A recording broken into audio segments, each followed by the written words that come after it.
பெரியவா சரணம். பெரியவா வானொலியின் மாலை நிகழ்ச்சிகள் ஆரம்பமாகின்றன. இன்றைய எமது நிகழ்ச்சிகள் நித்திய குரு பாதுகா பூஜா, ஸ்ரீ ரா கணபதி அவர்கள் எழுதிய புத்தகத்தின் ஒளிவடிவம், ஆன்மீக உரை, மகா பெரியவா மகிமை, உபன்யாசம். பெரியவா சரணம். பெரியவா சரணம். அடுத்த நிகழ்ச்சி நித்திய குரு பாதுகா பூஜை. शुक्लां भरदरं विष्णुं शशिवर्णं चतुर्भुजं प्रसन्नवदनं ध्यायेत् सर्वविघ्नोपशान्तये।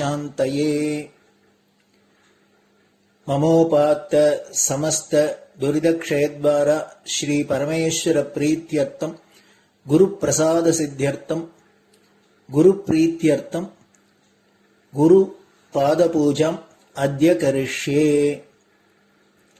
गुरुर्ब्रह्मा गुरुर्विष्णुर्गुरुर्देवो महेश्वरः गुरुः साक्षात् परब्रह्म तस्मै श्रीगुरवे नमः। अपार करुणासिन्धुं ज्ञानदं शान्तरूपिणं श्रीचन्द्रशेखरगुरुं प्रणमामि मुदान्वहम्। सदाशिवसमारम्भां शङ्कराचार्यमध्यमाम् अस्मदाचार्यपर्यन्तां वन्दे गुरुपरम्पराम्. எல்லோரும் குருவை பெரிவாளை தியானம் பண்ணிண்டு அர்ச்சனை பண்ணுவோம். அஷ்டோத்திரம். பெரியவா அஷ்டோத்திரம் பல அஷ்டோத்திரங்கள் இருக்கு. அதுல எளிமையா சுலபமா எது இருக்கோ அதை நான் இப்ப சொல்றேன். எல்லோரும் இதை கேட்டுண்டே திருப்பி சொல்ல முடிஞ்சுவா சொல்லி சொல்லி பெரிவாளுக்கு பாதத்துல ஒவ்வொரு புஷ்பத்தை அர்ச்சனை பண்ணலாம். ओम श्री कांची कामकोटि पीठाधीश्वराय नमः. श्रीमत् चंद्रशेखरेन्द्र सरस्वती गुरुभ्यो नमः. संन्यासाश्रम शिखराय नमः. काषाय दंडधारिणे नमः. सर्वपीठापहारिणे नमः. स्वामिनाथ गुरवे नमः. करुणासागराय नमः. जगदाकर्षण शक्तिमते नमः. सर्वचराचर हृदयस्थाय नमः. ओम भक्त परिपालक श्रेष्ठाय नमः. धर्म परिपालकाय नमः. श्री जयेन्द्र सरस्वत्याचार्याय नमः. श्री विजयेन्द्र सरस्वती पूजिताय नमः. शिवशक्ति स्वरूपाय नमः. भक्ताभीष्ट प्रदायकाय नमः. ब्रह्मण्य पोषकाय नमः. ब्रह्म विष्णु शिवैक्य स्वरूपाय नमः. कांची क्षेत्रवासाय नमः. कैलाश शिखरवासाय नमः. स्वधर्म परिपोषकाय नमः. चातुर्वर्ण संरक्षकाय नमः. लोकरक्षण संकल्पाय नमः. ओम ब्रह्मनिष्ठापराय नमः. सर्वपापहराय नमः. धर्मरक्षक संतुष्टाय नमः. भक्तार्पितधन स्वीकर्त्रे नमः.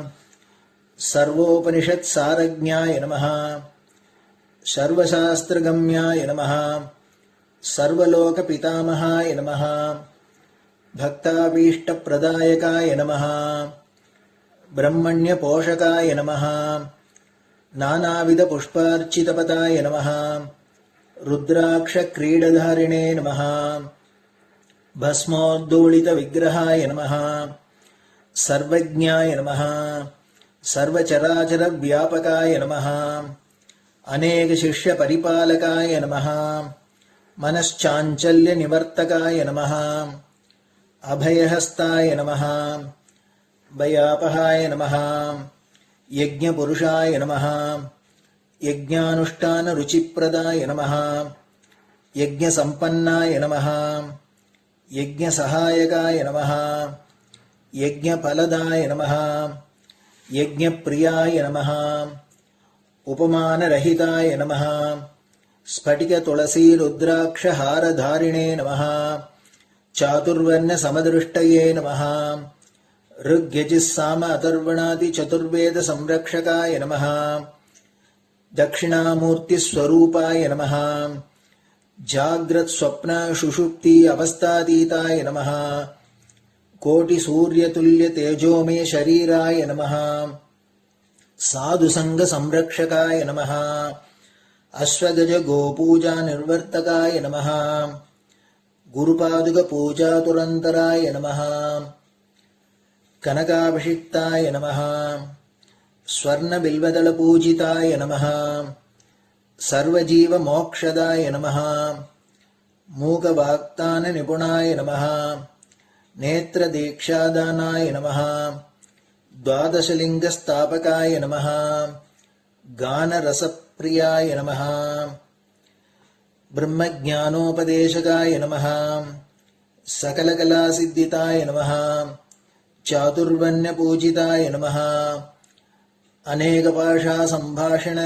कोविताय नमः अष्टसिद्धिप्रदायकाय नमः ओम श्री शारदामठसुस्थिताय नमः नित्यान्नदानसुप्रीताय नमः प्रार्थनामात्रसुलभाय नमः पादयात्राप्रियाय नमः नानाविधमतपण्डिताय नमः श्रुतिस्मृतिपुराणज्ञाय नमः देवयक्षकिन्नरकिंपुरुषपूज्याय नमः श्रवणानन्दकरकीर्तये नमः दर्शनानन्दाय नमः अद्वैतानन्दभरिताय नमः अव्याजकरुणामूर्तये नमः शैव वैष्णवादिमान्याय नमः श्रीशङ्कराचार्याय नमः दण्डकमण्डलोहस्ताय नमः वीणामृदङ्गसकलवाद्यनाथस्वरूपाय नमः रामकथारसिकाय नमः वेदवेदाङ्ग आगमादिसकलकलासतस्प्रवर्तकाय नमः हृदयगुहाशयाय नमः शतरुद्रीयवर्णितस्वरूपाय नमः केदारेश्वरनाथाय नमः अविद्यानाशकाय नमः निष्कामकर्मोपदेशकाय नमः लघुभक्तिमार्गोपदेशकाय नमः लिङ्गस्वरूपाय नमः सालग्रामसूक्ष्मस्वरूपाय नमः कालड्यां शङ्करकीर्तिस्तम्भनिर्माणकर्त्रे नमः जितेन्द्रियाय नमः शरणागतवत्सलाय नमः श्रीशैलशिखरवासाय नमः डमरुकनादविनोदाय नमः वृषभारूढाय नमः दुर्मदनाशकाय नमः आभिचारिकदोषहर्त्रे नमः मिताहाराय नमः मृत्युविमोचकशक्त्याय नमः श्रीचक्रार्चनतत्पराय नमः दासानुग्रहकारकाय नमः अनुराधानक्षत्रजाताय नमः सर्वलोकख्यातशीलाय नमः वेङ्कटेश्वरचरणपद्मषट्पदाय नमः श्री महात्रिपुरसुन्दरी समेत श्री चन्द्रमौलीश्वर पूजाप्रियाय नमः श्रीमच्चन्द्रशेखरेन्द्र सरस्वती सद्गुरु परब्रह्मणे नमः गुरुभ्यो नमः परमगुरुभ्यो नमः परमेष्टिगुरुभ्यो नमः परात्परगुरुभ्यो नमः गुरुपरम्पराभ्यां नमः गुरुपादुकाभ्यां नमो नमः. அடுத்தது ஊதுபத்தி இருந்தா அதை காமிச்சு தூபம், நெய் தீபம் இருந்தா காமிச்சு அதை நெய் தீபம் தீபம் காமிச்சுட்டு நைவேத்தியம் வெத்தலைப்பாக்கு பழம் இதுலேருந்து ஆரம்பிச்சு அவளுக்கு எது சௌரியமோ அதுபடி நைவேத்தியம் பண்ணலாம். அதுக்கு அடுத்தது கற்பூர ஹாரத்தி பண்ணி எல்லோரும் பிரதட்சிண நமஸ்காரம் பண்ணி பெரியவாள்கிட்ட பிரார்த்தனை பண்ணிண்டு எல்லோரும் க்ஷேமமா இருக்கணும், லோகம் பரம மங்களமா சௌக்கியமா இருக்கணும், எல்லோரும் வியாதி வெக்க இல்லாத ஆயுராரோக்கிய ஐஸ்வர்யத்தோட சாந்தம் அமைதியோட ஞான வைராக்கியத்தோட எல்லோரும் நல்லவர்களாயிருந்து நன்மையை அடையணும்னு பிரார்த்தனை பண்ணி இந்த பூஜையை தினம் செய்யலாம். குரு பிரம்மா குருர் விஷ்ணுர் குருர் தேவோ மகேஸ்வரः குரு சாட்சாத் பரபிரம்ம தஸ்மை ஸ்ரீ குரவே நமஹ. அபார கருணா சிந்தும் ஞானதம் சாந்தரூபிணம் ஸ்ரீ சந்திரசேகர குரும் பிரணமாமி முதான்வகம்.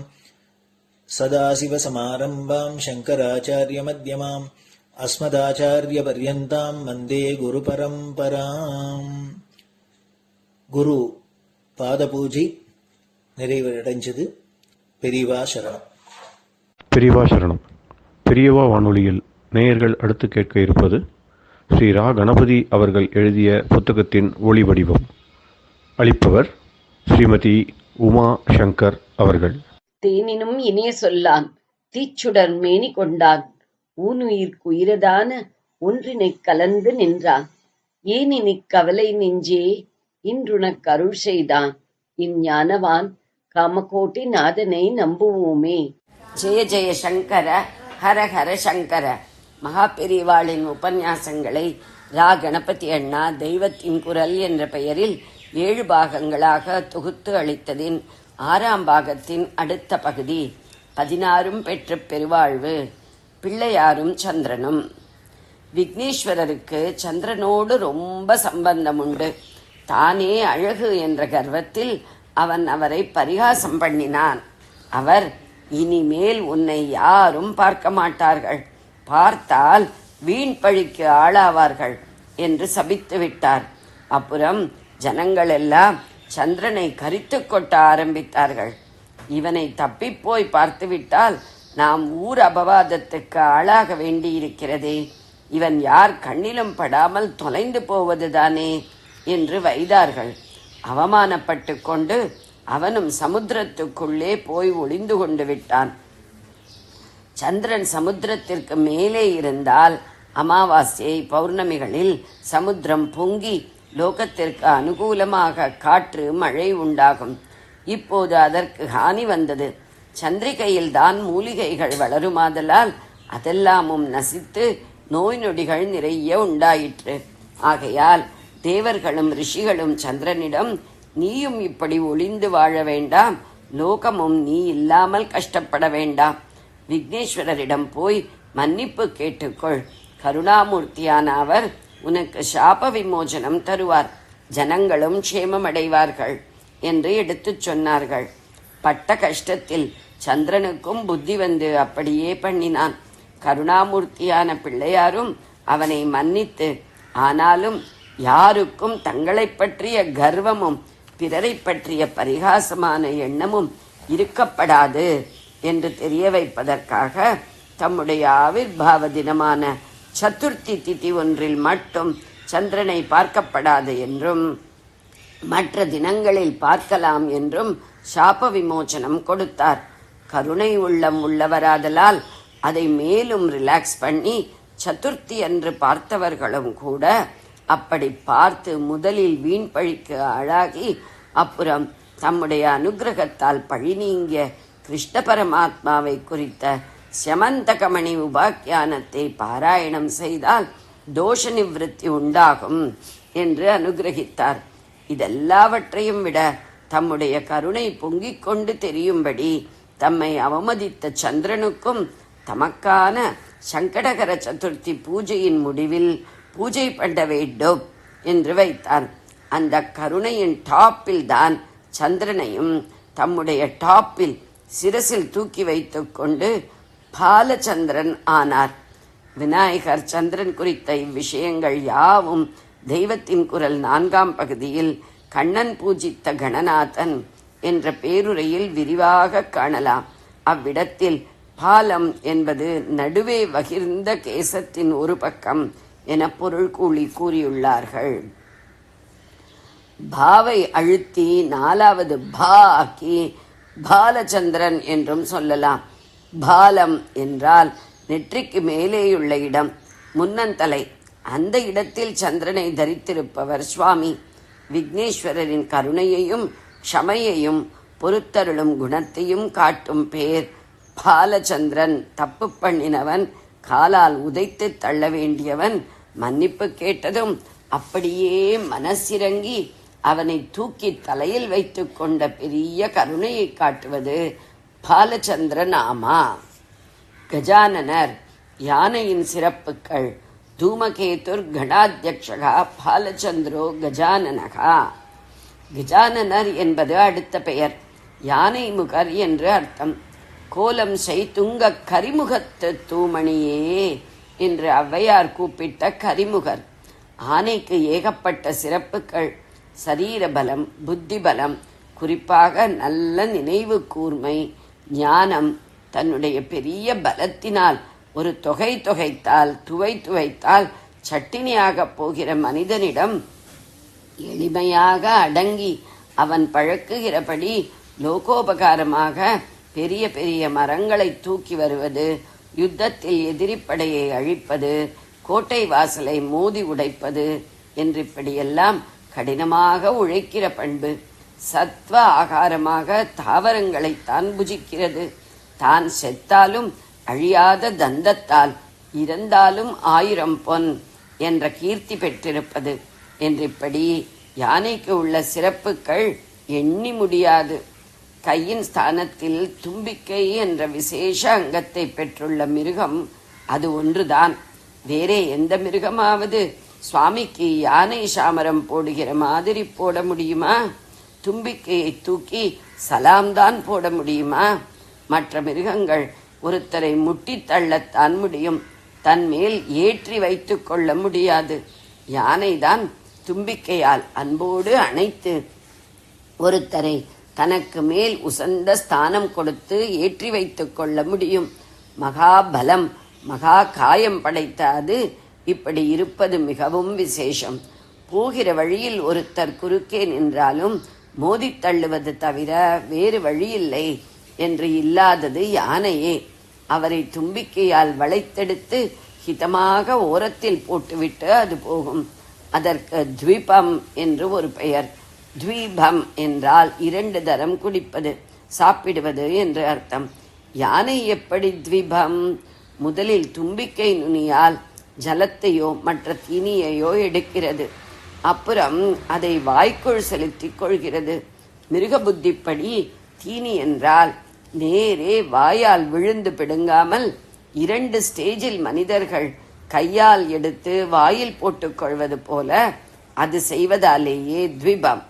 ஆனால் உமிழ்கிற போதோ திருட பதார்த்தமானால் வாயால் மட்டுமே உமிழும். ஜலமானால் தும்பிக்கை நுனியால் மட்டும் ஃபவுண்டன் மாதிரி பீச்சி அடிக்கும். இதில் ஒரு பெரிய தத்துவமே இருக்கிறது. நாம் ஒன்றை எடுத்துக்கொள்வதானால் ஒரு தரத்துக்கு 2 தரம் ஆராய்ந்து பார்த்தே ஏற்க வேண்டும். ஆனால் தள்ள வேண்டியதே ஒரே மூச்சில் இஷ்கா பிஷ்கா இல்லாமல் தள்ள வேண்டும் என்ற பெரிய தத்துவத்தை யானை த்வீபமாக இருந்து காட்டுகிறது. ஆச்சரியமாக ஒரு விஷயம் ஒருத்தர் எழுதியிருக்கிறார்.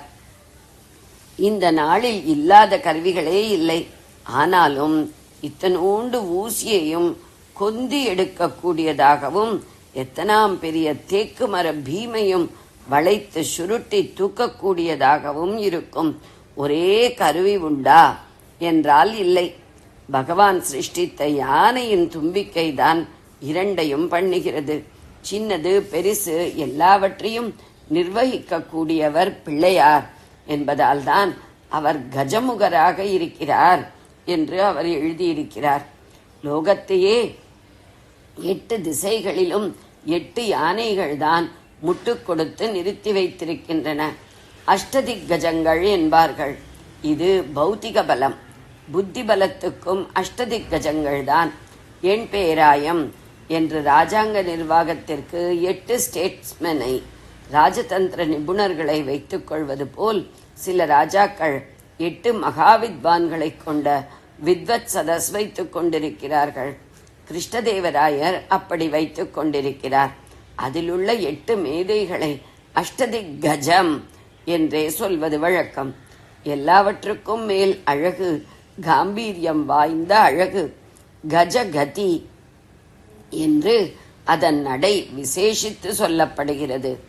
ஆண்மை பெண்மை 2ம் அதிசயமாக கலந்தது கஜகதி.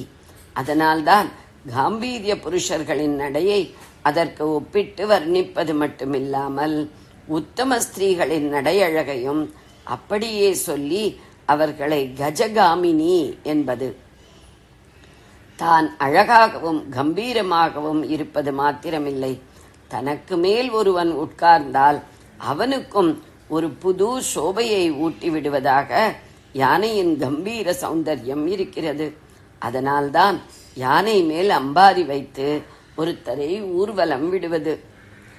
ஸ்வதாவாகவே கம்பீர அழகு கொண்ட ஸ்ரீ ராமச்சந்திரமூர்த்தியை கூட ராஜாவாக்கி பார்க்க வேண்டுமென்று ஆசைப்பட்ட மந்திரி பிரதானிகளும் குடிப்படைகளும் தசரதரிடம் குறிப்பாக கஜேன மகதாயாந்தம் என்று, அதாவது யானை மேல் அவர் பவனி வரும் காட்சியை பார்க்க விரும்புகிறோம் என்று சொன்னதாக ராமாயணத்தில் இருக்கிறது. வால்மீகி ராமாயணம் அயோத்தியா காண்டம் சர்க்கம் 2 ஸ்லோகம் 22. ஆனை மேல் பவனி வருகிற ராமனுடைய முகத்துக்கு மேலே வெண்கொற்ற குடை அழகாக கவிந்திருக்க வேண்டும் என்றும் சொல்கிறார்கள். கஜேன மகதாயாந்தம் ராமம் சத்ராத் பிரதானனம். நம்முடைய ஆனை சுவாமிக்கோ சத்ர குடை உபச்சாரம் முக்கியமாயிருக்கிறது. பிள்ளையாரோடையே சேர்த்து குடையும் வாங்கி வந்துதான் பூஜை செய்கிறோம். கண்ணங்கரேல் என்றிருக்கும் ஆனையின் பரந்த நெற்றியில் விபூதியோ திருமண்ணோ பெரிசாக போட்டுவிட்டால் எத்தனை அழகாயிருக்கிறது! அல்லது முகப்பட்டாம் பூட்டினால் எப்படி இருக்கிறது? பிராணி வர்க்கத்தில் வேறு எதற்காவது அப்படி உண்டா? இன்னொன்று, முத்து சிப்பியில் உண்டாவதாகவே நினைக்கிறோம். ஆனால் இன்னும் சில இடங்களிலும் அபூர்வமாக முத்து உண்டாகிறது. மூங்கிலுக்குள் முத்து விளைவதுண்டு. மிகவும் உத்தமமான முத்து எங்கே உண்டாகிறது என்றால் கஜ கும்பத்தில்தான். ஆனை மஸ்தகத்தில் தலையில் 2 பக்கமும் அதன் காம்பீரியத்தை மேலும் உயர்த்துவதாக புடைத்து கொண்டு முண்டுகள் இருக்கிறதல்லவா, அதற்குத்தான் கஜ கும்பம் என்று பெயர். இன்னொரு பெரிய சிறப்பு, தெய்வீகமான சிறப்பு. யானையின் மஸ்தகம் மகாலட்சுமியின் வாசஸ்தலமாயிருப்பது. தாமரை பூவின் உள்பக்கம், பில்வ இலையின் பின்பக்கம், சுமங்கலிகளின் வகிடு, பசுமாட்டின் பின்பக்கம், யானையின் மஸ்தகம் ஆகிய 5ம் லக்ஷ்மி நித்தியவாசம் செய்வதால் நித்யஸ்ரீயுடன் கூடிய மங்களமான இடங்கள். முன்னந்தலைக்கு இப்படி பெருமை இருக்கிறதென்றால் ஆனையின் பின்னால் தொங்கும் வாலின் மயிருக்கும் பெருமை இல்லாமல் இல்லை. அந்த ரோமம் ஆவிசேஷ்டைகளுக்கு பெரிய ரட்சை, ஆரோக்கியப்பிரதமும் ஆரோக்கியம் அளிப்பதும். அதனால் அதன் நறுக்கை மணி மாதிரி வைத்து மோதிரம் முதலிய நகைகள் செய்து போட்டுக்கொள்வதுண்டு. நகைக்கு நகை, ரட்சைக்கு ரட்சை. சாதாரணமாக ரோமமும் நகமும் தான் ரொம்பவும் தோஷமானவை. அவற்றை வைத்தே துர்மாந்திரிக பிரயோகம் பண்ணுவதுண்டு. ஒரு உடம்பில் உள்ளவரை தான் அவற்றுக்கு தோஷம் கிடையாது. உடம்பிலிருந்து ரோமம் உதிர்ந்தாலோ நகத்தை வெட்டி எடுத்தாலோ குப்பையில் தூரக்க தொலைவில் போட்டுவிட வேண்டும். ஆனால் விதிவிலக்காக யானையின் ரோமம் துர்மாந்திரிகத்திற்கு பரிகாரமாக இருக்கிறது. அதே போலத்தான் புலிநகமும். தஞ்சாவூர் கிருஷ்ணன் படத்தில் சுவாமி கூட புலிநகம் கோத்த சங்கிலி போட்டுக் கொண்டிருப்பார். ஜெய ஜெய சங்கர, ஹர ஹர சங்கர. பெரியவா சரணம். இந்நிகழ்ச்சியின் அடுத்த பகுதி நாளை மாலை இதே நேரத்தில் ஒளிபரப்பாகும். பெரியவா சரணம். பெரியவா சரணம். பெரியவா வானொலியில் நேயர்கள் அடுத்து கேட்க இருப்பது திரு கவிக்கண்ணன் அவர்களின் ஆன்மீக உரை. பெரியவா சரணம். ராம் ராம். ஸ்ரீ குருப்யோ நமஹ. ஜெய ஜெய சங்கர, ஹர ஹர சங்கர. பெரியவா வானொலி நேயர்கள் அனைவருக்கும், மகா பெரியவாவுடைய பக்தர்கள் அனைவருக்கும் அடியேன் கவிக்கண்ணனின் அன்பு கலந்த நல்வாழ்த்துக்கள். ராம் ராம். ஜெய ஜெய சங்கர, ஹர ஹர சங்கர. ஸ்ரீ குருப்யோ நம.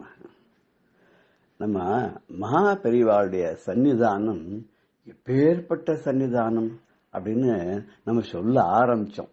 அதை ஒரு சின்ன பாடலாவே ஆரம்பிச்சோம் நம்ம இல்லையா. ரொம்ப அது உயர்ந்த சன்னிதானம், சந்திரசேகர சத்குருவோட சன்னிதானம், அதுக்கு தன்னிகரே இல்லாத சத்திய ஸ்வரூபனுடைய சன்னிதானம் அப்படின்னு பார்த்தோம்.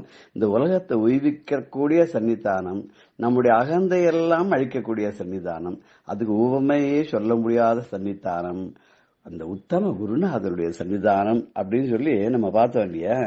அப்படித்தானே, அதுக்கு மேல கிடையாத, இன்னும் நிறைய இருக்கே, பார்க்கலாமா கொஞ்சம்.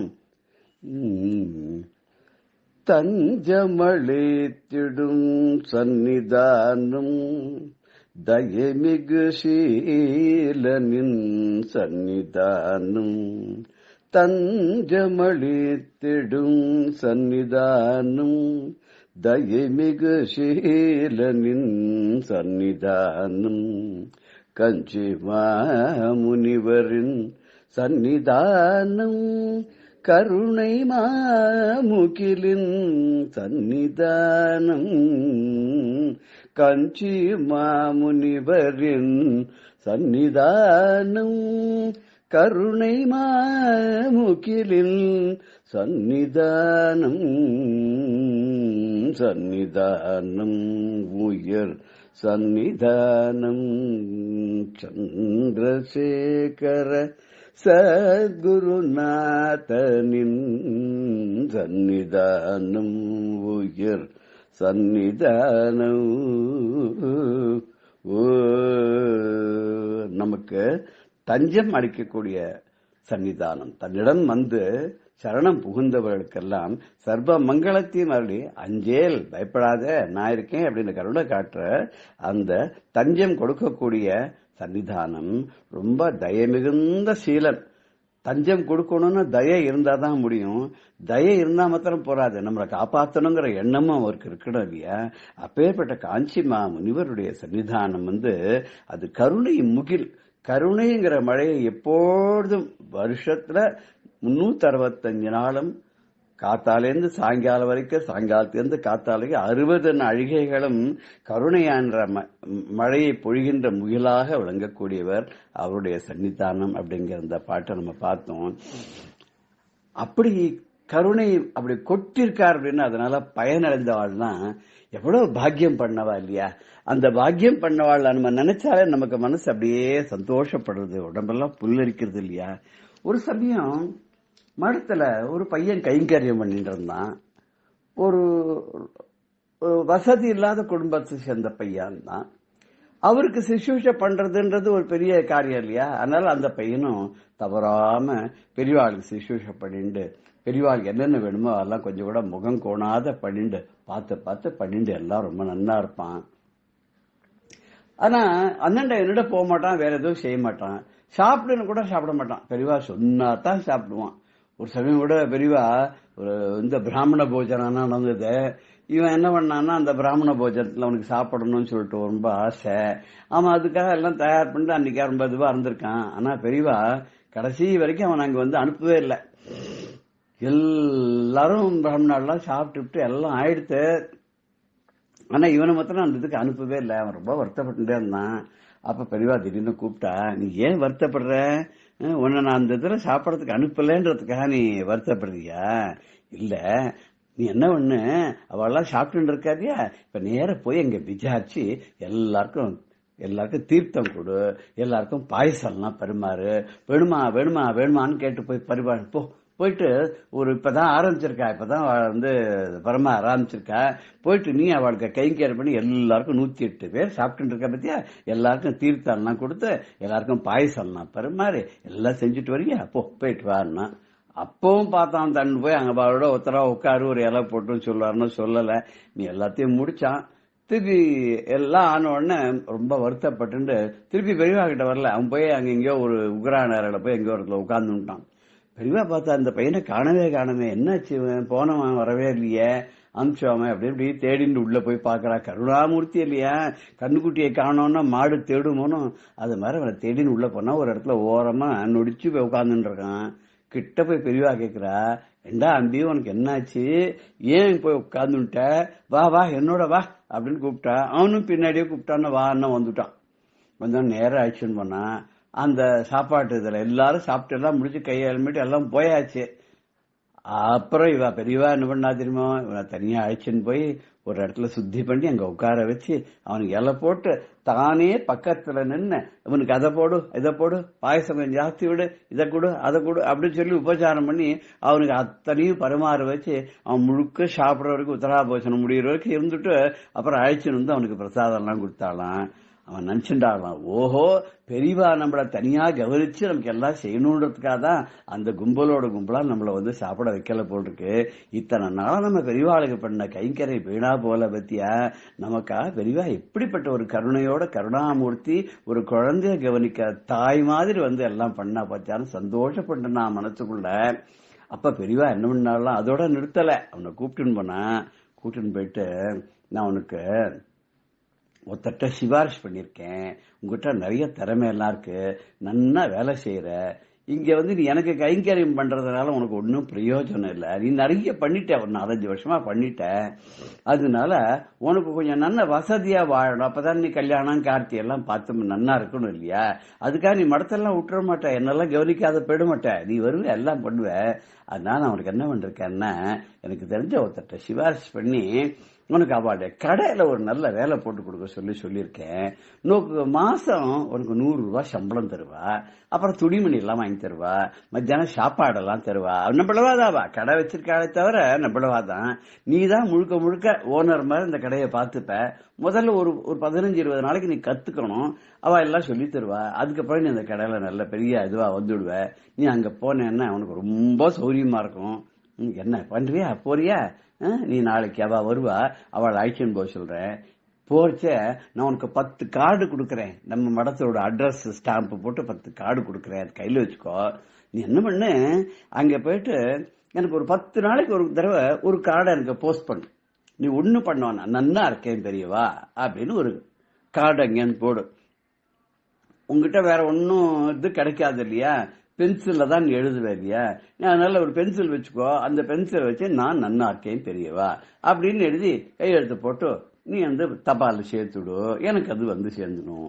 நோக்கு எப்பாவது கஷ்டம் வந்துட்டுன்னா நீ என்ன பண்ணு, கவலையே படாத, அந்த சமயத்தை அப்படியே எழுதிட்டு எனக்கு பேனா கிடைக்கவில்லை அதனால் பென்சிலில் எழுதியிருக்கேன் கீழே எழுதிடும் அப்படின்னு நான் என்ன நினைச்சுப்பேன், ஆஹா அம்பிக்கு அங்க ஏதோ கஷ்டம் வந்துடுத்து, அங்க சௌரியப்படலை போல் இருக்கு, அதை தான் சூச்சகமா தெரிவிச்சிருக்கான்னு நான் நினைச்சுப்பேன்.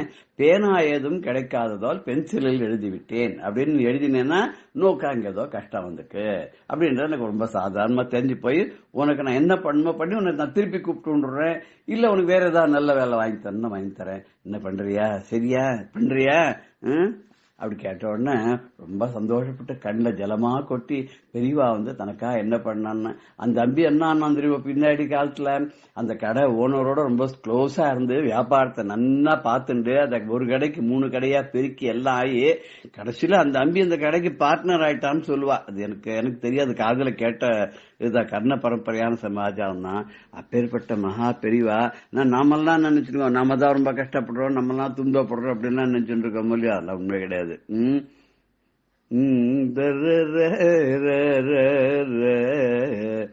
துன்பமே பட்டு துவண்டே புழலும் தூயவன் நான் என்றிருந்தேனே, இன்பமே பெருக இம்மையில் நிலையாய் இருப்பது இலை என்று புரிந்தேனே, அன்பினில் சிறந்த அடியார் உலகில் அளவின்றி வருந்தியதறிந்தேனே,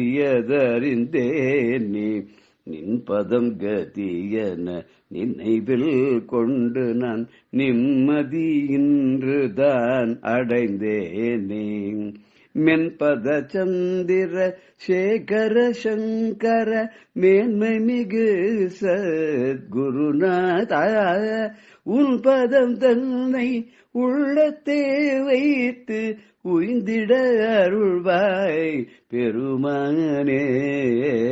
அப்படிதான் அந்த தம்பி பாடியிருப்பான் இல்லையா, கஷ்டப்பட்டு ரொம்ப நான் தான் கஷ்டப்படுறேன்னு நெஞ்சுட்டு இருப்பான், இன்பம் வந்து உலகத்துல வந்து எல்லாரும் சந்தோஷம் பறக்க நான் இல்லைன்னு நெஞ்சுட்டு இருப்பான். அப்பேற்பட்டவனுக்கு அருமையான ஒரு வாழ்க்கையை அமைச்சு கொடுத்த மகா பெரியவா இருக்கா இல்லையா, அவன் நம்ம என்னன்னு சொல்லணும், கருணை மாமுயில் தானே சொல்லணும். ஜெய ஜெய சங்கர ஹர ஹர சங்கர, ஸ்ரீ குருபியோ நம. ராம் ராம். பெரியவா சரணம். இந்நிகழ்ச்சியின் அடுத்த பகுதி நாளை மாலை இதே நேரத்தில் ஒளிபரப்பாகும். பெரியவா சரணம். பெரியவா சரணம். அடுத்த நிகழ்ச்சி மகா பெரியவா மகிமை உபன்யாசம். வழங்குபவர் பிரம்மஸ்ரீ கணேச சர்மா அவர்கள். கருணா சிந்தும் ஞானதம் சாந்தரூபிணம் ஸ்ரீ சந்திரசேகரகுரும் பிரணமாமி முதான்வகம். காஞ்சி மகாபிரிவா பத்ராச்சலத்தில் இருந்தால் இந்த பத்ராச்சலத்தில் பல அதிசயங்கள்லாம் நிகழ்கிறத பார்த்துட்டு வரோம். பத்ராச்சலத்தில் இருக்கிறதே அங்கே கும்பாபிஷேகம் நடந்தது.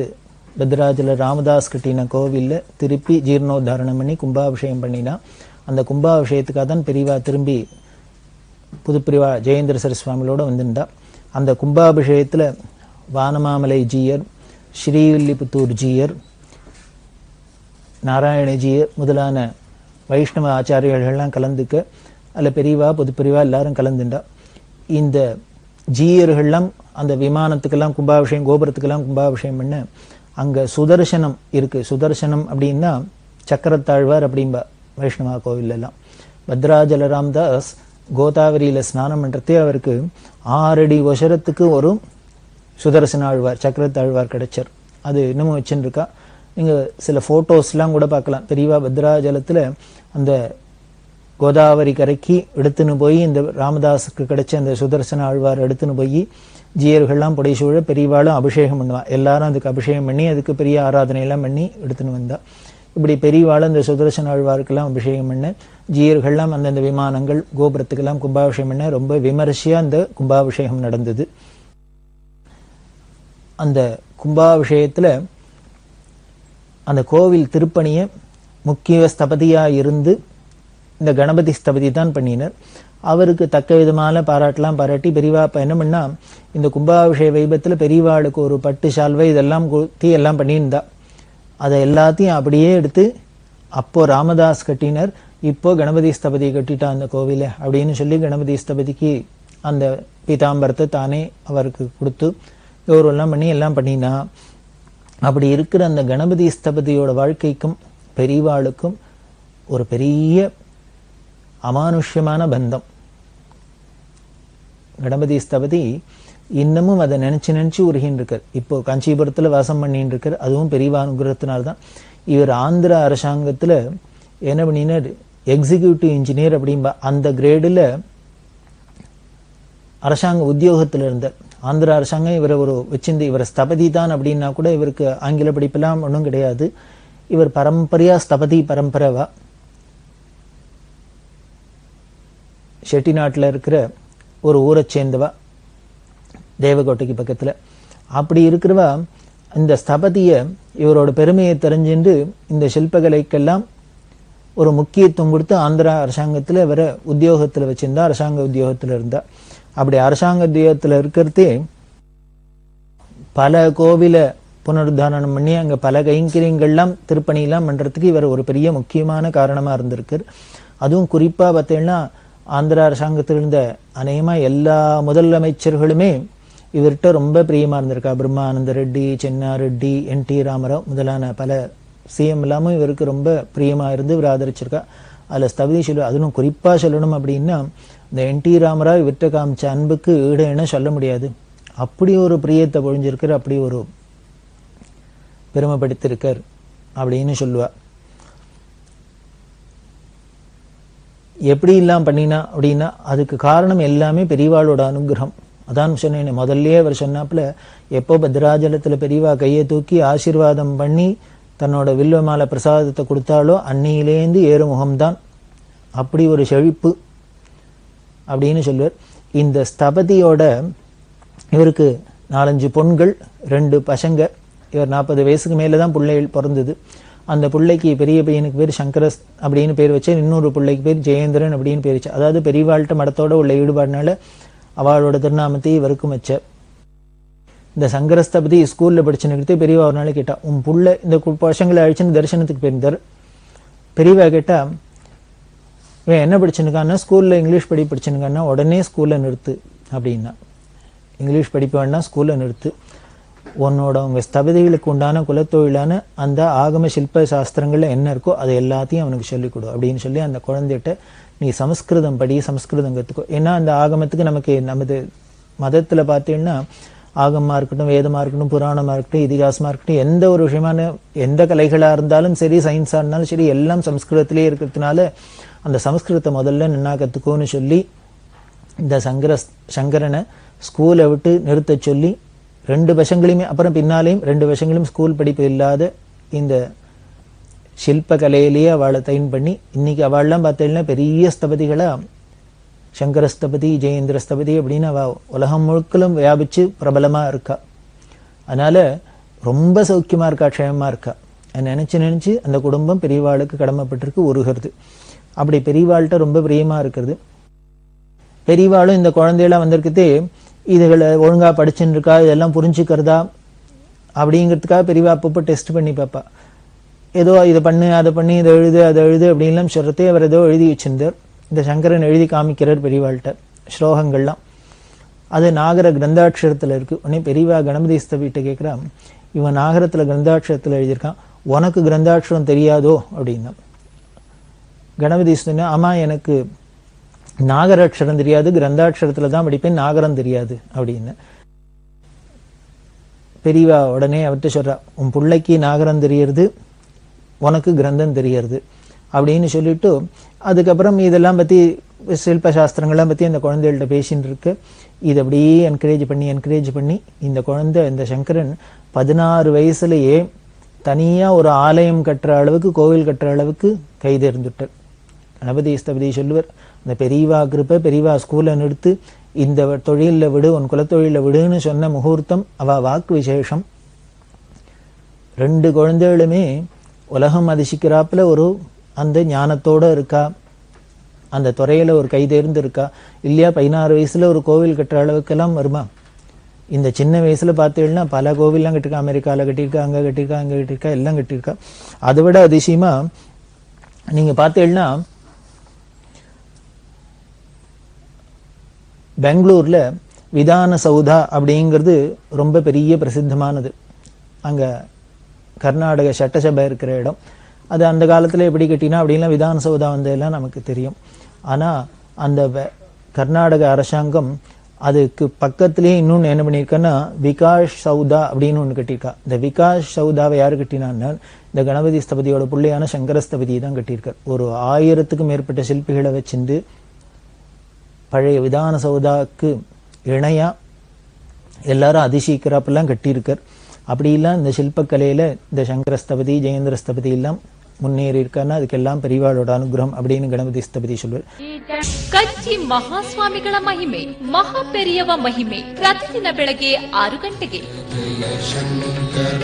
இப்படி பெரியவா பண்ற அனுகிரகம் எப்படி உலகம் முழுக்கலும் அத்தனை பேருக்கும் பிரயோஜனப்படுறது, அத்தனை பேருக்கும் பலனை கொடுக்கறது அப்படிங்கிறது இதெல்லாம் தெரியுது. இதைத்தான் கணபதி ஸ்தபதி சொல்லி சொல்லி ஒருவர் இப்படி அவ வாழ்க்கையில பலவிதமான அதிசயங்களையும் அனுகிரகத்தையும் பெரியவா தொடர்ந்து இன்னும் பண்ணிகிட்டே இருக்கா. அப்படி இருக்கிற பெரியவா இந்த ஸ்தபதியை வச்சு பல அதிசயங்கள், பல அனுகிரகங்கள் பண்ணியிருக்கா. இவர் ஆந்திரா அரசாங்கத்தில் இருந்தார் அப்படின்னு சொன்னோம். பத்ரி அப்படின்னு வடக்க க்ஷேத்திரம், இந்த 4 தாமில் ஒன்று. அந்த பத்ரி ஆசிரமத்தில் தான் ஆதிசங்கர பகவத்பாதாள் பேருக்கிறதே. அந்த பத்ரியில் பத்ரி நாராயணர் அப்படிங்கிற விக்கிரகம் இல்லாத இருந்தது. அது எப்படின்னா கங்கையில் போய் எப்படியோ மறைஞ்சு போயிடுது. ஆதிசங்கர பகவத்பாதாள் தான் அங்கே பத்ரி ஆசிரமத்துக்கு பேருக்கிறதே. அலகநந்தால மூழ்கி இருந்து அது உள்ளுக்குள்ள மூழ்கி முத்து எடுக்கிறது அப்படிங்கிறாப்புல பகவத்பாதாள் அந்த அலகநந்தா கங்கையில மூழ்கி இந்த பத்ரி நாராயணர் விக்கிரகத்தை எடுத்துன்னு வந்து அங்கே பிரதிஷ்டை பண்ணினர் அப்படின்னு நமக்கு சரித்திரம் சொல்றது. அப்படி 2500 வருஷத்துக்கு முன்னால அந்த பத்ரி நாராயண பிரதிஷ்டை பண்ணிவிட்டு ஆச்சாரியால் என்ன பண்ணினா அங்க பூஜை பண்றதுக்கு இந்த கேரளத்தை சேர்ந்த நம்பூதிரிகளே அங்க பூஜை பண்ண முடியுமா ஒரு சம்பிரதாயத்தை ஏற்படுத்தியிருந்தா.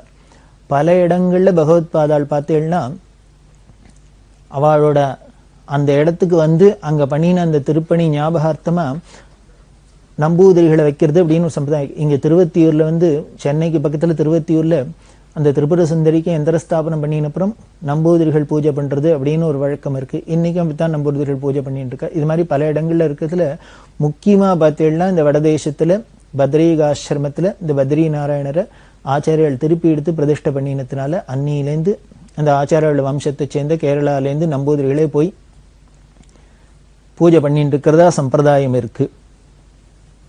அந்த சம்பிரதாயத்தை திடீர்னு என்ன ஆயிடுத்து, ஒரு காலத்துல உத்தரப்பிரதேச அரசாங்கம் அந்த நம்பூதிரிகள் வேண்டாம், அந்த யூபியில இருக்கிற உத்தரப்பிரதேசத்தில் இருக்கிற பிராமணர்களே பூஜை பண்ணணும் அப்படின்னு அரசாங்க ஆணையை போட்டு அதை மாத்துறதுக்கு ஏற்பாடு பண்ணிவிட்டா.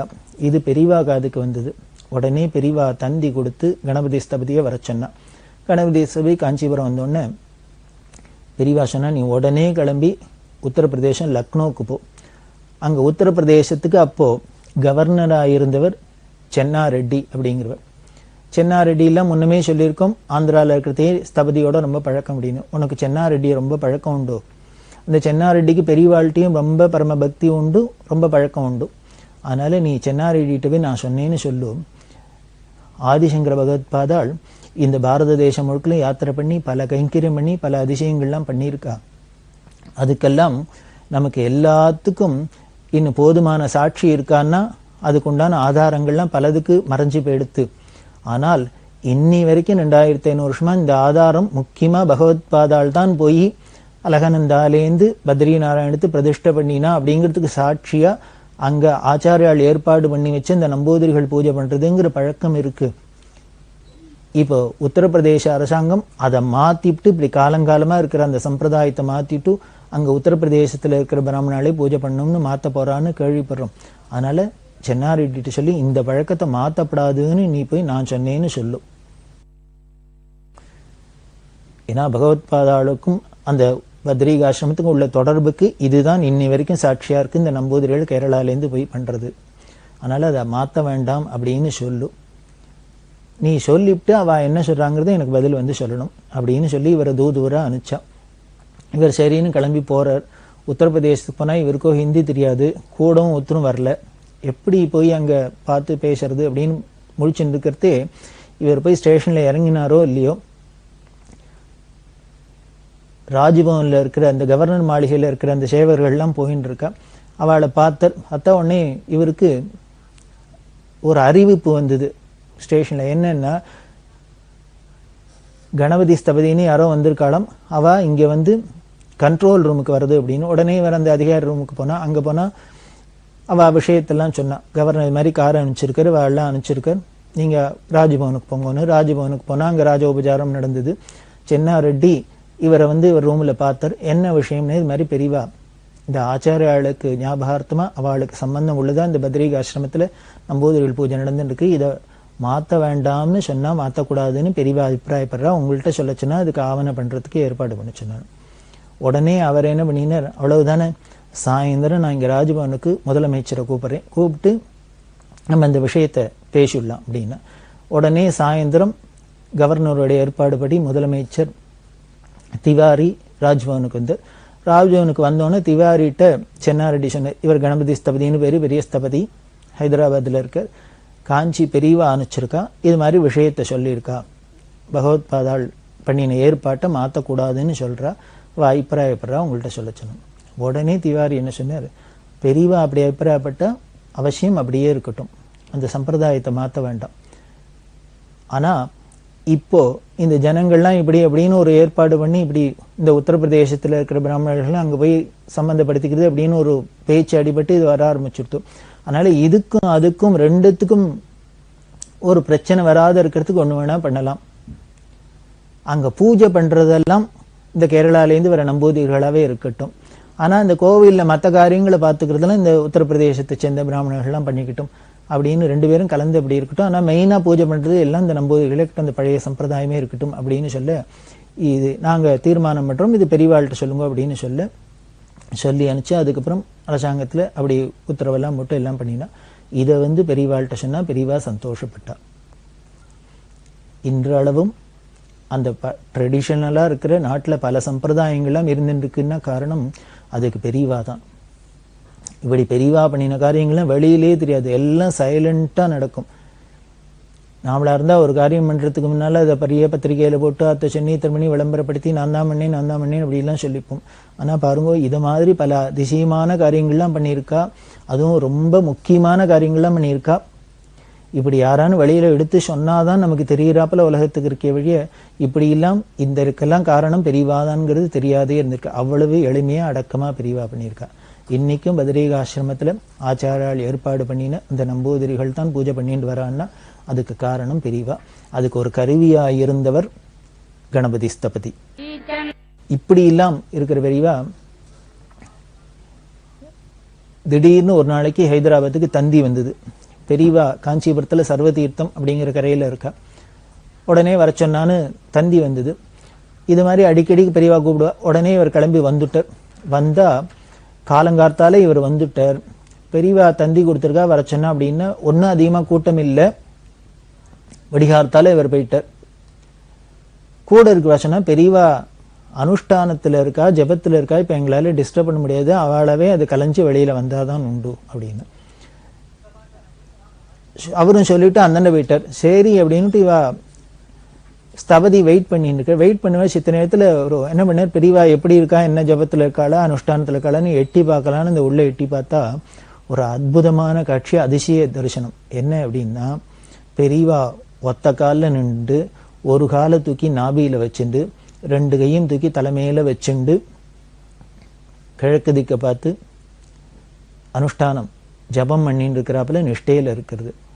கணபதி ஸ்தபதி சொல்லுவார், காஞ்சிபுரத்துல காமாட்சிக்கு தபஸ் காமாட்சி அப்படின்னு சொல்லுவா. ஒத்த காலில் அப்படி நின்று அந்த காலை தூக்கி இப்படி தொப்புள்ள நாபியில வச்சுண்டு தலைக்கு மேல கையை வச்சுண்டு ஜபம் பண்ணிட்டு தபஸ் பண்றாப்புல இருக்கும். அதே போஸ்ல பெரியவா நின்றுட்டு அங்கே தபஸ் பண்ணிட்டு இருக்கா. உள்ளுக்குள்ள இருந்து அதை பார்த்தோன்னு திடுக்குனது. அப்படியே அபூர்வமான காட்சி தரிசனம். யாரான ஏதானு பார்த்தா ஏதானு சொல்ல போறான்னு உடனே இந்த நந்து விட்டார். கொஞ்ச நேரத்துல பெரியவா அந்த ஜபம் கலைஞ்சது. வெளியில வந்தா. வந்தோடனே ஸ்தபதி வந்திருக்காரு அப்படின்னு உடனே ஸ்தபதிய கூட்டு பேசிந்தா. பேசிந்துக்கிறதே நீ ஒண்ணு பண்ணு, இப்போ காஃபி சாப்பிடு, நீ பண்ணிட்டு கிளம்பி இங்கேருந்து நேர காஞ்சிபுரத்துல இரவாஸ்தானம் இருக்கு, பிறவாஸ்தானம் இருக்கு, கைலாசநாதர் இருக்கு, இது மாதிரி சில கோவில் பல கோவில்லாம் சொன்னா எல்லாத்தையும் தரிசனம் பண்ணிக்கோ. கடைசியா மதங்கேஸ்வரர்னு இருக்கார், அவரை தரிசனம் பண்ணிக்கோ. அதுக்கப்புறம் நேர காமாட்சி கோவிலுக்கு போ, காமாட்சி தரிசனம் பண்ணிக்கோ, அப்புறம் என்ன வந்து பாரு அப்படின்னு. சரி பண்றேன் உத்தரவு அப்படின்னுட்டு உடனே பாரத் மோட்டார்ஸ் ராமச்சந்திரர் அப்படின்னு ஒரு பக்தர், அவரும் பெரியவா சொல்லி பல கைங்கரியம் பண்ணியிருக்கார். அவர் தரிசனத்துக்கு வந்திருக்கார். உடனே ராமச்சந்திரகிட்ட கிட்ட நீ கார்ல தானே வந்திருக்க? ஆமான்னு. அப்ப நீ ஒண்ணு பண்ணு, இவன் இது மாதிரி இந்த கோவில்லாம் போக சொல்லியிருக்கேன், இவனுக்கு போறதுக்கு ஒரு வண்டி வேணும், நீ உன்னோட காரை அவருக்கு கொடுக்குறியா அப்படின்னு. அவர் ஆஹா சந்தோஷமா கொடுக்குறேன்னார். உடனே அவர் சொன்னார், இத்தனை கோவிலுக்கு போறேன், நானும் வேணா கூட போறேன்னார். வேணா போயிட்டு வா அப்படின்னா. இந்த பாரத் மோட்டார்ஸ் ராமச்சந்திரர் அவர் கார்ல இன்னும் 2-3 பேர் சூழ இவ ஒரு ஸ்நானத்தை அதே இந்த சர்வதீர்த்தத்துல ஸ்நானத்தை பண்ணினா ஒரு காப்பி சாப்பிட்டா கார்த்தால 6 மணிக்கு ஏந்துன்னு கார்ல உட்காந்து இந்த இரவாஸ்தானம் பிறவாஸ்தானத்திலேருந்து ஆரம்பிச்சு ஒவ்வொரு கோவிலா போறா. போய் எல்லாத்தையும் தரிசனம் பண்ணிட்டு மதங்கேஸ்வருக்கு இப்ப வரத்தே சாயந்தரம் 6 மணி ஆயிடுத்து. அஸ்தமிச்சு இருட்டுற ஸ்டேஜுக்கு வந்துடுத்தோ. இந்த மதங்கேஸ்வர கோவில் அது ஹெச்ஆர்என்சி போர்டு கண்ட்ரோல்ல இருந்து ஆர்கியலாஜிக்கல் டிபார்ட்மெண்ட்ல அது பூட்டி இருந்தது, பார்க்க முடியல. சரின்னு காமாட்சியை தரிசனம் மட்டும் போலாம். ஏன்னா கார்த்தால ஒரு காபி சாப்பிட்டு கிளம்பினதுதான். கார்த்தால 6 மணிக்கு கிளம்பினது, சாயந்தரம் 6 மணி ஆயிடுத்து. எல்லா கோயிலும் அத்தனை கோயில சொல்லியிருக்கா பெரியா, சுத்தி பார்த்துட்டு வந்தாச்சு. ஒன்னும் ஆகாரம் வேற நடுப்பறே இல்லை, டயர்டா இருந்தது. சரி காமாட்சியை தரிசனம் பண்ணிட்டு பெரியவாள்கிட்ட போலாம் அப்படின்னா இவ காமாட்சி கோயிலுக்கிட்ட வந்தா சகச்சவேன்னு ஒரு 10-12 வயசு இருக்கும். ஒரு பையன் சிவப்பழமா இருக்கான், பட்டையா விபூதி ருத்ராட்சத்தோட. அந்த பையன் வந்து இவாள்கிட்ட உங்களை மதங்கேஸ்வரை பார்த்துட்டு தானே காமாட்சிக்கு போக சொல்லி பெரிய உத்தரவு, போய் அதை பார்த்துட்டு அப்புறம் இங்க வாங்கோ அப்படின்னு ஆர்டர் பண்ணினாப்புல உத்தரவு போட்டான். யாரும் அது இப்படி ஒரு பையன் சொல்றானே அப்படின்னு நினைச்சு பார்க்கறதுக்குள்ள ஆளை காணும். ஸ்தபதி சொல்லுவார், ஒன்னும் பெரியவா ஆக்ஞையை பரிபாலனம் பண்ணுங்கிறதுக்காக ஆதிசங்கரே வந்தாரோ இல்ல பெரியவாளே பிரம்மச்சாரி வடுவேஷத்துல வந்தாலோ தெரியாது. நாங்க மதங்கேஸ்வரை பூட்டி இருக்கேன்னு எங்களுக்கு டயர்டாவும் இருந்தது. மதங்கேஸ்வரை பார்க்கலன்னா ஒரு கோவில் பார்க்கலன்னா என்னன்னு காமாட்சிக்கு வந்தா காமாட்சி கோவில உள்ள போக விடாத இந்த பையன் வந்து இப்படி ஆர்டர் பண்ணோன்னு எங்களுக்கு ஒரு மாதிரி பயந்து போயிட்டோம். உடனேயே பக்கத்துல விசாரிச்சுன்னு அங்க போய் ஒரு அறிக்கை லைட்லாம் எடுத்துன்னு போய் மதங்கேஸ்வரை பார்த்தா பல அபூர்வமான சிற்பங்கள்லாம் இருந்தது. அதே மதங்கேஸ்வரை பார்த்துன்னு காமாட்சி பார்த்துன்னு பெரியவாள்கிட்ட வந்தோம். பெரியவா உடனே என்ன எல்லாத்தையும் பார்த்தாச்சு. சரி வீட்டுக்கு போயிட்டு நாளைக்கு கார்த்தால வா அப்படின்னு. ஒரு வழியாக ஒரு வீட்டுக்கு போனார். மறுநாள் கார்த்தால வந்தார். மறுநாள் கார்த்தால வந்தோன்னு, சரி நேற்றுக்கு நீ பார்த்த கோவில்லாம் என்னென்ன விசேஷங்கள் அதெல்லாம் சொல்லும் அப்படின்னு. ஒவ்வொரு கோவிலாக சொல்கிறது. இந்த இரவாஸ்தானம் பிறவாஸ்தானத்தில் என்ன அப்படின்னு, இந்த இரவாஸ்தானம் பிறவாஸ்தானத்தில் இந்த ஸ்தபதி பார்த்தது தட்சிணாமூர்த்தி. தட்சிணாமூர்த்தின்னா ரொம்ப அபூர்வமான தட்சிணாமூர்த்தி, அவ்வளவு பிரமாதமான தட்சிணாமூர்த்தி. அதில் இன்னொரு அதிசயம் என்னென்னா, அந்த தட்சிணாமூர்த்திக்கு பக்கத்தில் ஆதிசங்கரர் நிற்கிறாப்பல. இதை பார்த்தார், இதை சொன்னார். பெரியவா அதுதான் பாக்கிச்சனே, அதை கவனிச்சியான்னு. ஆமாம், ஆச்சரியமாக இருக்குது. இரவாஸ்தானம் பெருவாஸ்தானத்தில் இந்த தட்சிணாமூர்த்தி அபூர்வமானது. தட்சிணாமூர்த்தியில் சங்கராச்சாரியருக்கு ஆதிசங்கராச்சாரியோட பிம்பம் இருக்கு, உருவம் இருக்கு அப்படின்னு. அதுக்கு தான் கேட்குறேன், நீ அந்த இரவாஸ்தானம் பெருவாஸ்தானம் நமக்கு ஹிஸ்ட்ரிலாம் தெரியும், அது பல்லவர் காலத்து சிற்பம் எல்லாம் தெரியும். பல்லவர் காலத்து சிற்பம் அப்படிங்கிறது பல்லவர்களோட காலம் 2000 வருஷத்துக்கு முன்னால, 1800 2000 வருஷத்துக்கு முன்னாலேன்னு சொல்றா. அந்த 1800 2000 வருஷத்துக்கு முன்னாலே பல்லவர்களால் கட்டப்பட்ட அந்த கோவில்ல ஆதிசங்கரோட சிற்பம் இருக்கு அப்படின்னா, பகவத் பாதாளோட காலமும் கட்டாயம் 2000 வருஷத்துக்கு முன்னால தானே இருக்கணும். அதனால இப்ப நவீன காலத்துல 12ஆம் நூற்றாண்டு அப்படின்னு சொல்றது தப்பு தானே. 2000 வருஷத்துக்கு முன்னால இருக்கிற ஒரு கோவில் இருக்கிற சிற்பத்திலே பகவத் பாதாள் பிம்பம் இருக்குன்னா அதுக்கு முன்னாலே தானே இருக்கணும், அதுவும் பல்லவர்கள் சிற்பமாக்கும். அதுக்காக தான் ஒன்றை பார்த்துட்டு வர சொன்னேன் அப்படின்னா. இது ஒன்னாச்சா, இது ஒரு பெரிய ஹிஸ்டாரிக்கல் க்ளூன்னா கிடைச்சிது. இப்படி பல விஷயங்கள்லாம் சொல்லிட்டு இன்னொன்று சொன்னா, இந்த காஞ்சி எனக்கு ஒரு 40-45 வயசு இருக்கிறது, இந்த காஞ்சி புராணம் படிச்சிருக்கேன். அந்த காஞ்சி புராணத்துல ஒரு விஷயம் வருது. இந்த மார்கழி மாசத்துல இந்த சிவபக்தாள்லாம் எந்தெந்த கோவில்லாம் தரிசனம் பண்ணி வருவான்னு சொல்றதே ஏகாம்பரேஸ்வர தரிசனம் பண்ண வருவா. அந்த ஏகாம்பரேஸ்வர தரிசனம் பண்றதுக்கு முன்னால பக்கத்துல ஒரு இடத்த சொல்லி அங்க அனந்த பத்மநாபேஸ்வரர்னு சுவாமியை தரிசனம் பண்ணிட்டு போவான்லாம் சொல்லி இருக்கு.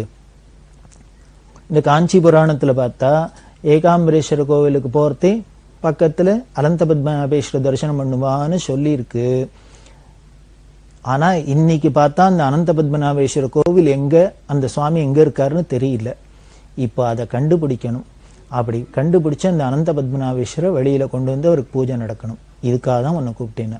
இதுக்கு தூக்கி ஆறி போட்டுது. அனந்த பத்மநாபேஸ்வரா எப்படி கண்டுபிடிக்கிறது? அதாவது அனந்த பத்மநாபேஸ்வரன்னா நீங்க பார்த்தீங்கன்னா திருவனந்தபுரத்துல தான் அனந்த பத்மநாப சுவாமி அப்படின்னு. அதில் பார்த்தீங்கன்னா ஆதிசேஷன் மேல படுத்துன்னு இருக்கிற மகாவிஷ்ணு. அப்படி பார்த்தா அந்த அனந்த பத்மநாபன்னா கீழே கைக்கு கீழே சிவலிங்கம் இருக்கும். அதை அப்படி வில்வத்தினால பூஜை பண்றப்பல போட்டோலையும் இருக்கும். இன்னைக்கு போனா திருவனந்தபுரத்துலையும் தரிசனம் பண்ணலாம். இப்படி அனந்த பத்மநாபரே சிவ பூஜை பண்ணிட்டு தான் நமக்கு சொல்றது. அப்படி பூஜை பண்ணினா இந்த சுவாமி எது அப்படின்னு கண்டுபிடிக்கணும். இது காஞ்சி புராணத்துல இருக்கு அப்படின்னு சொல்லி அதுக்காக தான் வர சொன்னீங்கன்னா. அப்படி வந்த இந்த ஸ்தபதி இந்த கோவில்லாம் சுத்துறதுக்கு என்ன, இந்த அனந்த பத்மநாபர் எங்க இருக்கார், எப்படி கண்டுபிடிச்சா, இது என்ன வந்ததுங்கிற சரித்திரத்தை நாம தொடர்ந்து பார்க்கலாம். பெரியவா சரணம். இந்நிகழ்ச்சியின் அடுத்த பகுதி நாளை மாலை இதே நேரத்தில் ஒளிபரப்பாகும். பெரியவா சரணம். பெரியவா சரணம். அடுத்த நிகழ்ச்சி திருவாசக இன்னிசை. வழங்குபவர் ஸ்ரீ சத்குருநாத தேசிகர் அவர்கள். பெரியவா சரணம். திருச்சிற்றம்பலம். கைம்மாறு கொடுத்தல். இருகை யானையை ஒத்திருந்து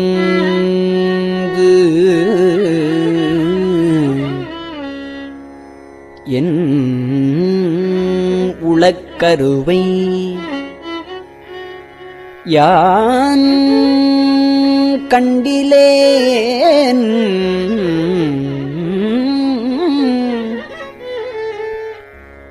கண்டது எவ்வமே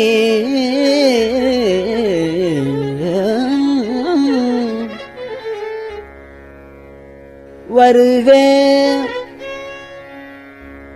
என்று பணித்தனை வானுளோர்க்கு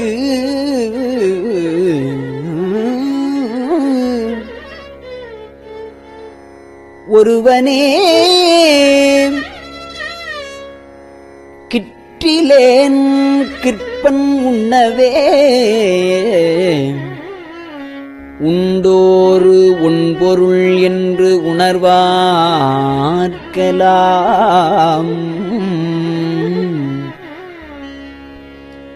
பெண்டிர் ஆண் அலி என்று அறி ஒன்கிலை.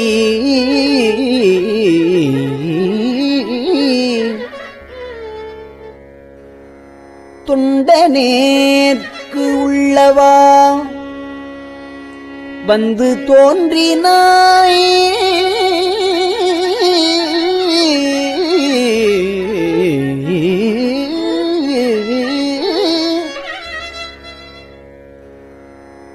தொண்டனேற்கு உள்ளவா வந்து தோன்றினாய்.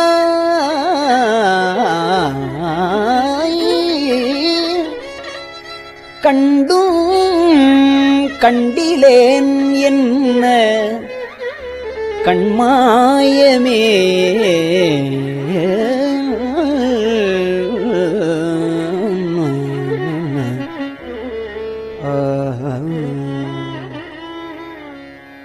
மேலை வானவரும் அறியாததோ மேலை வானவரும் அறியாததோ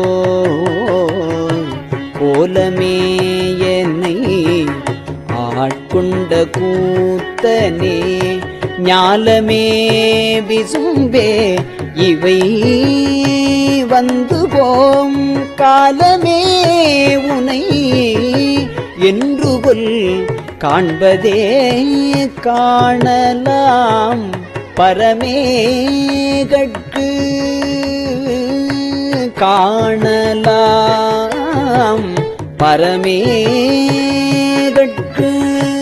காணலாம் பரமேகட்கு. இறந்ததோர் வாணிலா பொருளே இங்கோர் பார்ப்பன பாணனேன் படிராக்கையை விட்டுனை. பாணனேன் படிற்றாக்கையை விட்டுனை ஊணுமாறு அறியேன் புலன் போற்றியே போற்றி என்றும் புரண்டும் புகழ்ந்தும் நின்று ஆற்றல் மிக்க அன்பால் அழைக்கின்றேன். போற்றி என்றும் புரண்டும் புகழ்ந்தும் நின்று ஆற்றல் மிக்க அன்பால் அழைக்கின்றேன். ஏற்று வந்தெதிர் தாமரை தாளூரும் கூற்றம் அன்னதோர் கொள்கையன் கொள்கையே.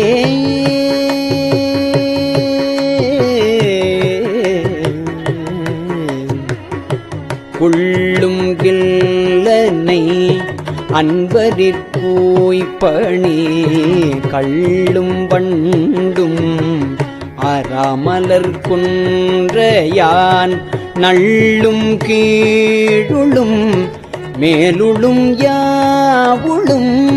நள்ளும் கீழுளும் மேலுளும் யாவுளும் எள்ளும் எண்ணையும் போல் நின்ற எந்தையே எந்தையாய் எம்பிரான் மற்றும் யாவர்க்கும் தந்தை தாய் தம் பிராந்தனக்ககுதிலான் முந்தியன் புகுந்தனன் யாவரும் சிந்தையாலும் அறிவரும் செல்வனே.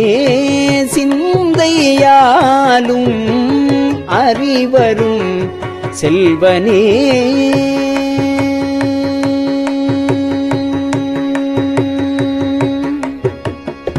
செல்வம் நல்குறவின்றி விண்ணோர் புழு.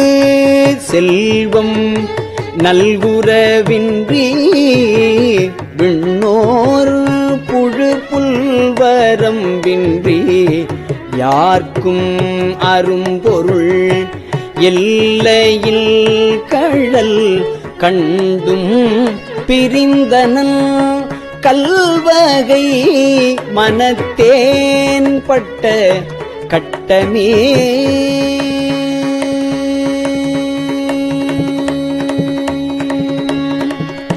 கட்டறுத்து எனை ஆண்டு கண்ணார நீரு இட்ட அன்பரோடு யாவரும் காணவே பட்டி மண்டபம் ஏற்றினை ஏற்றினை பட்டி மண்டபம் ஏற்றினை ஏற்றினை எட்டினோடு இரண்டும் அறியேனையே.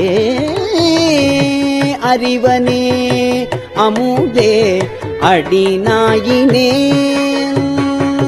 அறிவன் ஆகக் கொண்டோ என்னை ஆண்டது.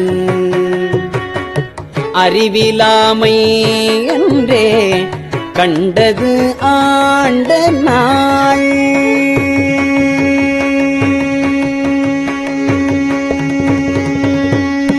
அறிவிலாமை என்றே கண்டது ஆண்ட நாள். அறிவனோ அல்லனோ அருள் ஈசனே. அறிவனோ அல்லனோ அருள் ஈசனே.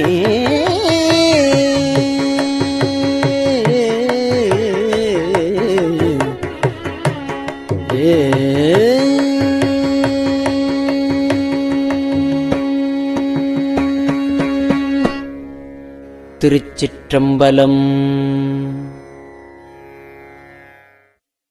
பெரியவா சரணம். இந்நிகழ்ச்சியின் அடுத்த பகுதி நாளை மாலை இதே நேரத்தில் ஒளிபரப்பாகும். பெரியவா சரணம்.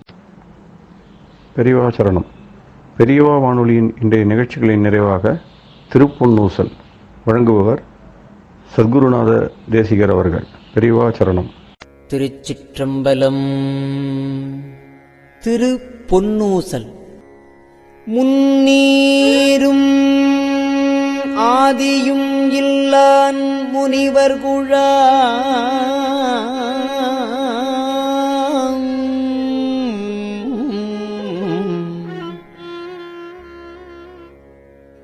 பன்னூறு கோடி இமையோர்கள்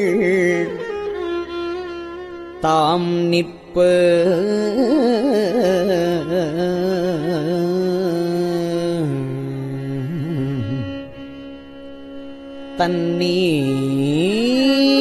தண்ணீர் எனக் கருளி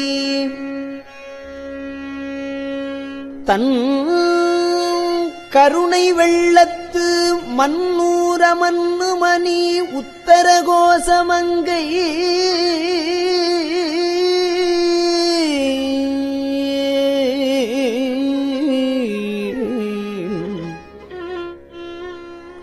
மன்னூர மன்னுமணி உத்தர கோசமங்கை மின்னேறு மாடவியன் மாளிகை பாடி மாளிகை பாடி பொன்னேறு பூமுலையீர் பொன்னூசலாடாமோ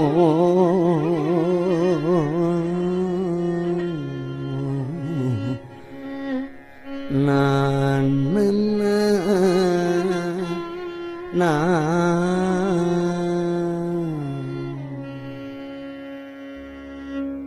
திருச்சிற்றம்பலம். கஞ்சிவய காமாட்சி தன் குழந்தாய் சங்கரரே. கஞ்சிவய காமாட்சி தன் குழந்தாய் சங்கரரே. சந்திரசேகரரே உறங்கிடுவீர்களேலோ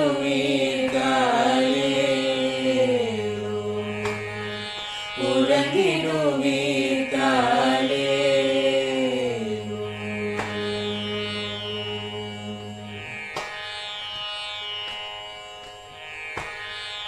ஆதிகுரு சங்கரராய்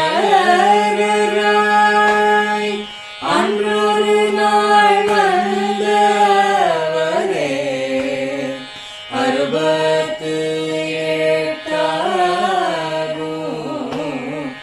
ஏகபதி காலேலோ. ஏழுலகும் பூப்பவரே காப்பவரே கரப்பவரே எல்லோர்க்கும் அருள்பவரே உறங்கிடுவீர்களேலோ.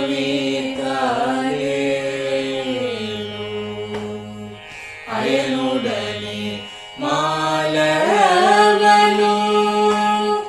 தேடிய பொற்பதத்தவரே அருமறைகள் சாற்றும் முயல் மலர்பதமே காலேலோ. முக்தி நிலை எய்திடவே சக்தி தரும் சத்குருவே முக்தி நிலை எய்திடவே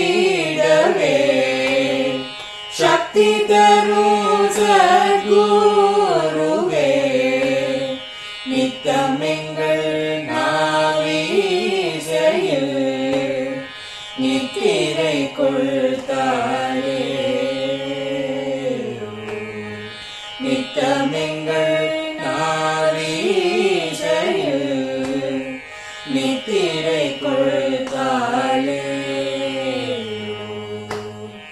நித்தமெங்கள் நாவீசையில் நித்திரை கொள்தாளேலோ.